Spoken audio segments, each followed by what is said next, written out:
Assalamualaikum dan salam sejahtera kepada Semyo Muhammad Afif Aiman dan kepada kawan-kawan semua.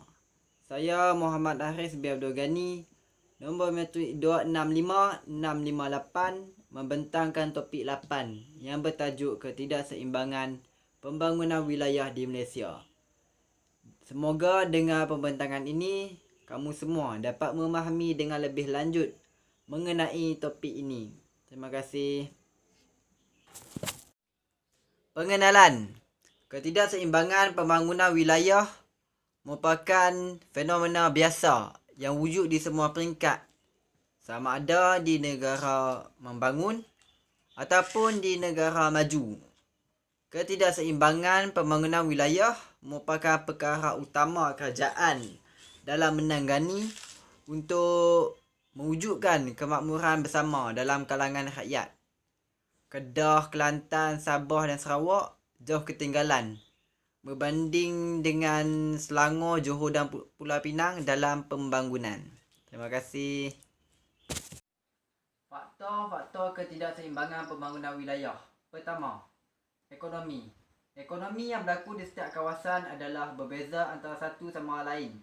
Ekonomi di kawasan bandar adalah lebih rancak berbanding kawasan pinggiran, disebabkan oleh penumpuan pembangunan di kawasan bandar. Kedua, lokasi penempatan. Lokasi penempatan di kawasan pusat lebih mudah membangun disebabkan menjadi tumpuan kepada pelbagai sektor seperti industri dan perniagaan. Lokasi penempatan di kawasan pinggiran seperti desa dan pinggir bandar menjadi lambat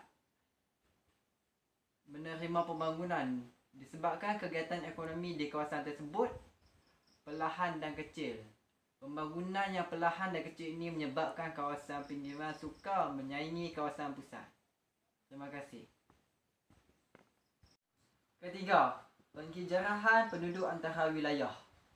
Hanya sebilangan penduduk tertentu sahaja yang sanggup berhijrah dari sebuah wilayah ke wilayah yang lain.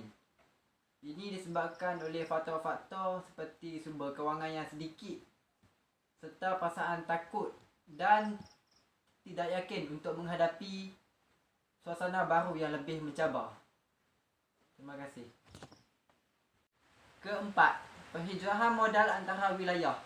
Penghijrahan modal yang baru akan tertumpu di lokasi-lokasi maju dalam sesebuah wilayah.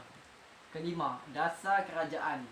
Polisi atau dasar kerajaan yang memberi tumpuan lebih ke wilayah maju akan meluaskan lagi jurang perbezaan antara wilayah. Sebagai contoh, pusat-pusat jabatan kerajaan banyak dibangunkan di kawasan maju. Keenam, perhubungan antara wilayah. Perhubungan yang kurang antara wilayah di peringkat awal pembangunan negara akan mengurangkan kesan penyebaran daripada segi teknologi, sosial dan ekonomi. Terima kasih. Kesan ketidakseimbangan pembangunan wilayah.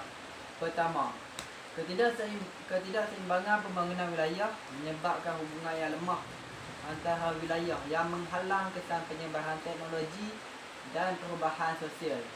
Kedua, ketidakseimbangan interregional berkewarangan dengan pembangunan. Interregional ini bermaksud hubungan antara dua wilayah. Terima kasih. Menutup, corak ketidakseimbangan pembangunan wilayah berpunca daripada polarisasi industri moden. Polarisasi ini bermaksud proses. Jadi, corak ketidakseimbangan pembangunan wilayah berpunca daripada proses industri moden di kawasan tertentu dan mengabaikan kawasan luar bandar yang terkebelakang. Di wilayah maju, corak perindustrian dan pekerjaan lebih kompleks. Manakala struktur ekonomi di wilayah terkebelakang iaitu di kawasan pinggiran hanya berasaskan sektor premier, khususnya pertanian.